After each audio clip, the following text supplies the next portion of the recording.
what inspires your poetry? I would say like anything. A lot of times like social political issues, like if there's something going on, which it seems like there always is nowadays, that can like jar my poetry. But it's a lot of like being by like a river at my school and like getting struck by inspiration. So really like anything.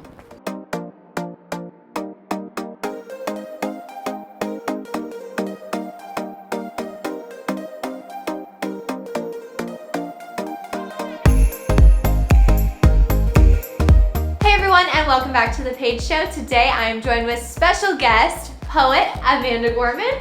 Welcome! Thanks so much for having me. I'm so excited. I'm so happy to have you on my show. We met at BeautyCon. Yes. And then we just became instant friends. Yeah. It was so fun. I was like by myself. She was with her sister and they just befriended me. Yeah, she was with you. I mean, you are the sweetest person. So I was just you like, too. And we just, bestie. Yeah. You know, we bonded and we were like, hey, we both have the same color pink. So how did you get into poetry? Oh, wow. I would say like when I was around in 3rd grade, I had always been kind of writing, and then like my teacher like read a story to me and I was like, that's the most incredible thing I've ever heard in my life. I want to do this for the rest of my life. Like I want to be a writer. And then I told my mom at home and she was like, dear God. Because she thought I was going to be like living in her basement, like eating Cheetos, like being like a solitary creature, which it's not your typical career path. It's not like, oh great, my daughter's going to make millions of dollars, like, you know, writing poetry. But she did still support me. And so for years and years and years, I kept writing and here I am. But what inspires your poetry? I would say like anything. A lot of times like social political issues, like if there's something going on, which it seems like there always is nowadays, that can like jar my poetry. But it's a lot of like being by like a river at my school and like getting struck by inspiration. So really like anything. You speak out a lot about political change and so forth. Yeah. What kind of gave you the confidence to do that? I would say the strong woman around me. Like I was very lucky to be surrounded by people like my mother, who was a single mother, my twin sister, just like really badasses, if I can say. Your sister's amazing as well. Great, yeah, and so we all got to meet as well. And so I've always been surrounded by like this community of women who raised their voice, including, you know, all the way back to my grandmother and my great grandmother. And so it never was an option to kind of like withhold yourself from the world. And that doesn't mean it wasn't difficult. Like for me especially, I grew up with a speech impediment, so that just added another kind of obstacle to speaking up, quite literally. But I always kind of had the passion due to my family and my values to share my voice. That's amazing. And congratulations, you were named the first National Youth Poet Laureate. Yes. That's so incredible. Thank you. Can you tell us a little bit about what that entails? Yes. So basically what that title entails is it means that you kind of travel the country speaking with educators, students about poetry and literacy. But at least personally for me, I took kind of up this cause where I wanted to show people that poetry can be anywhere and in any space and in any capacity. So for example, we met at BeautyCon and I was reading poetry there, and that was for me being very firm. I was like, poetry belongs in beauty, it belongs in art, it belongs in science, it belongs everywhere. So a lot of people don't look at poets. They think of like the poor, struggling poet who's like wearing like wrinkled clothing, which I do all the time. But it's like also like a poet can be glamorous, a poet can be into makeup, a poet can be into like social justice. There's really no limit.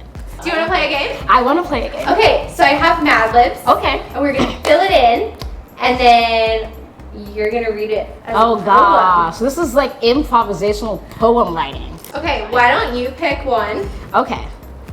Ooh. Because there's so many different topics. Oh, okay, I have to do this one. I'm sorry. Okay. The no boys allowed. No boys allowed. Person in room, male. Well, we have 2 options. Alex or Will? Will. Will. Adjective. Hairy. Hairy.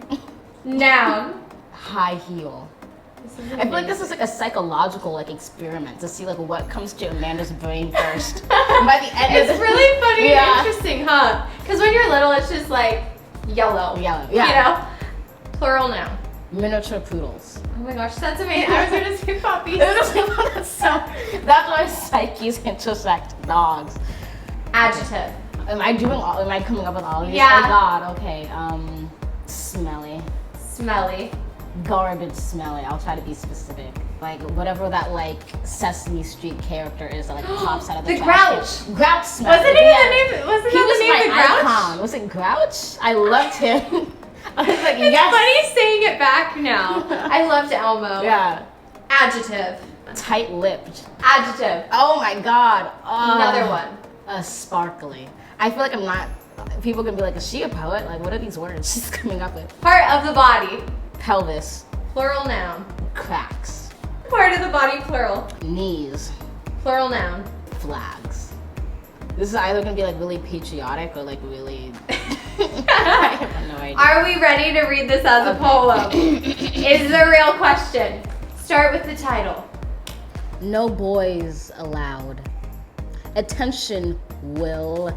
Hairy boys are not allowed to enter this room. This especially goes for high heel faced brothers like you. There is a miniature poodle. Only garbage, smelly party in progress, and you are not invited. If you dare enter, be aware that you are a target for tight-lipped pranks. We may even subject you to a sparkly makeover and put makeup on your pelvis before we let you escape. So, if you are made of cracks and snails and puppy dog knees, please go back to where you came from. No flags allowed. Dropping the mic.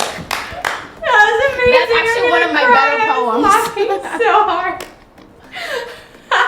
That's one of my better poems.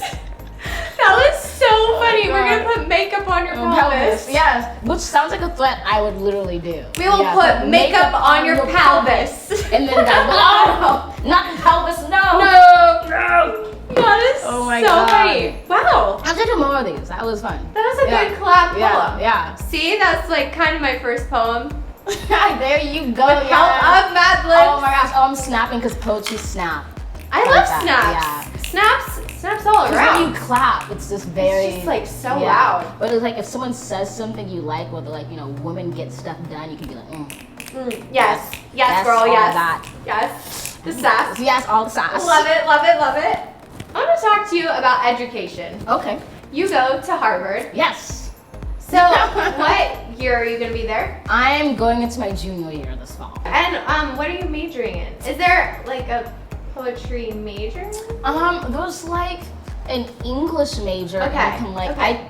Specify. Yeah, and you can take poetry classes. Very cool. I'm like taking all the poetry classes without doing the English major, just because I was like I wanted to learn something new. I've been spending like my whole life being kind of this more so public poet, and so I'm studying sociology and cool. Spanish as my secondary. And fun fact, guess who also did sociology for the undergraduate? Who? Only the Queen. Michelle Obama. So Are I you was like, serious? yes. So my mom said, I love what is her. this sociology? Can you ever make, a living out of it? And I was like, Michelle did. And my mom said, you have my blessing. You're like, child. okay. She's the good one. She was if like, I it's could all be planned out. anyone, I would die to meet Michelle Obama. I She's got to just meet so her cool. once, and it was, What? she smells like peaches and angels. And it was like, I don't think we realized that like Michelle Obama is like really tall actually. Like anybody tall, right? who's married to Barack Obama, who's like a skyscraper, she has to be tall as well. Yeah. And so she like envelopes you in the hug. And then she has just these arms which are just like silken bronze. And like she brings you in. And it's just like, you will You're like, never be the I'm same. home. I am home. This is I will where never I must be the be. same I'll never be again. the same again. It's like the hug carves you out. It's just like, who am I? Who was I before this hug? This I is do literally not why know. she's a puss. She's so I don't make descriptive. sense. I can I like speak in picture the terms. entire thing. But it was like I was literally just like I wasn't even speaking a language. I was just like Like, hi, I love you. And she was like, and she was super sweet about it, and I was just like, I love you. She's like, I love you too. She gave me the biggest hug. So oh my god! amazing. And So you have this interest in politics Yeah. and speaking out. Do you ever see yourself going into politics? oh yes, I definitely want to run for president in 2036. Oh my If you can gosh! vote then. You heard it here You first, heard the it Paige here. Show. You have my vote. I would vote for you. Oh yes, thank you. One 2036. page of a vote. I'm just gonna keep doing the puns, just like. It's so fun, they're right? good. You kinda have It's to very do fun it. because you can't. The only pun with my name is like, there was a man, duh. And that was like everybody in like elementary school. But anyways, yes, politics is definitely like on my agenda. Have you always been interested in politics and global issues all growing up? I think I've always been interested in serving a purpose that was greater than myself. Just coming from my family and just like personally like being the descendant of like slaves, it's hard for me to exist and live and not think someone else, has less of power, someone else has less of voice. What can I do to contribute to kind of the compassion and to improve the situation? So like kind of always, to come. Exactly. That's so amazing. So inspirational. Oh, I thank y'all. So I want to talk to you about your organization, One Pen, One Page. Can you tell me a little bit about that? Yeah, sure. So when I was around like 16, my mom had really been working hard as an English teacher, and I thought, what if I came in and taught some like poetry workshops to her students at her public school? That's where you got your poetry. Yes. Oh my gosh, she was an English teacher. Yes. It's in your blood. It's my, I'm not sure I would say poetry because my mom's like, I'm not sure if I get this poetry thing, but she's definitely gets the whole writing and the pen thing. And so I taught in her class, and I was like, okay, we'll see how these students respond to poetry. But they were like so passionate and like so electrified, and I wanted to give, at least a piece of that experience to other students. And so I launched One Pen, One Page, which is basically a literacy collective where we provide free writing programming to like underserved students. And then a big aspect of what we do is providing reading and writing supplies to also underserved youth. So that might be notebooks, that might be pens, that might be books, so that they can have access to the resources that could help them develop the literacy. Incredible. Would you ever go into teaching or being a professor someday? Ooh, I love to teach. If I could keep teaching, that would be great. But I'd definitely be like the crazy teacher where I would have like very mixed reviews online, but they'd be like, I learned a lot. On Rate My Professor? Yeah, my professor, Amanda Gorman, she did this Mad Lib poem. She did this Mad Lib poem workshop. And it was funny. It was funny, but like a little weird. It was a bit risque. So definitely teaching is awesome. Amazing. Well, thank you so much for coming on my show. Thank you for having Absolutely me. loved having you. Everyone be sure to check out all of Amanda's social media, linked down below, as well as One Pen, One Page. Check it out. It's amazing. Don't forget to give this video a big thumbs up and hit subscribe. Bye, guys.